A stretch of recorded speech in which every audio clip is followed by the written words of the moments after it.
Ballet and dance competitions are extremely important, providing the student is entered for the right reasons. I say that because it's not all about winning or gaining any prize at all. It's part of the child's education to learn to be confident out there in front of sometimes a packed audience. And they should understand what I've just said, which is it's not all about winning. It's a stepping stone, and although they won't realise it at the time, the next time they go to a competition they'll feel so much more confident, and that flows through into everyday life. And as they become older, and even if they're not going to dance anymore, when they go for a job interview, the person interviewing can see immediately that this person has a lot to offer, meaning that they would be able to look the person in the eye. It's the way they use their hands, which are apparently noticed second after your face. There's so many valuable points. And again, if the child doesn't dance after so many years, she will have already learnt a lot of life skills, and the money has never been wasted. It's the most valuable experience. As far as competitions go, the California Dance Classics is a brand new competition, and for me, coming from Europe, it's very much like the European way of doing these competitions. There are separate categories, not mixed like in many of the big competitions in the United States and other countries. It's very fair, and the best thing of all has been the atmosphere, which has been calm. There's no feeling of resentment amongst the students if they don't win a prize. It's been absolutely beautiful. If a dancer or a student goes to ballet school to learn the foundation of ballet and doesn't do anything outside of the studio, the education is not really complete. Once they have an understanding of the basic technique of classical ballet, and when I say basic, I don't mean 2 or 3 weeks. I'm talking about maybe a couple of years of good, solid foundation training. The next step would be to go out of the studio and to have the courage to enter into a competition. Sometimes it's extremely daunting. Sometimes there can be tears, nerves, and the child doesn't want to do it. But once they've done it, it sort of becomes addictive, and then you want to go and do it again and again. And along the way, you are then building confidence and learning how to project to an audience, which is, you can sort of do it in a studio, but it's all in the imagination because you're faced with an empty room with ballet bars around the room and no audience. So to have the courage to go out on stage, even if you make a mess of it the first time, it doesn't matter, you've still actually gained something. So it's vital that anybody learning ballet and wants to take it up seriously takes that step into going into competition. In a sense, we have a criteria which we follow, looking for certain points. We have children who are tall, small, slim, a little bit heavier. This absolutely makes no difference. If the student is properly trained with correct technique and knows how to put that technique across, it's going to work for that student. What we're looking for is really the all-round performance.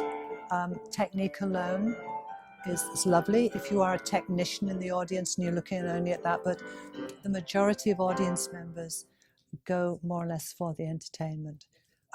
If a child is not very expressive, it may be just that they're very shy to start with, and that would come later.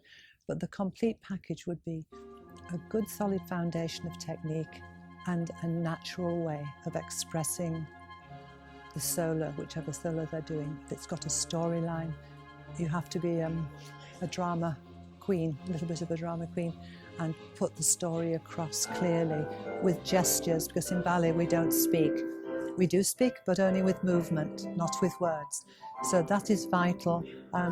It's really very difficult as a judge to watch somebody who is a beautiful technician with very little else going on at this time.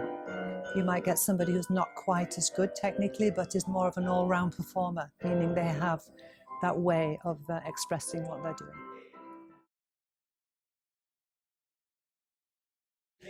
I started dancing at the age of 4 and spent 4 years at a local dance school in a village in England. It was fine, it was a good start, but my mother realized that I should be training more seriously.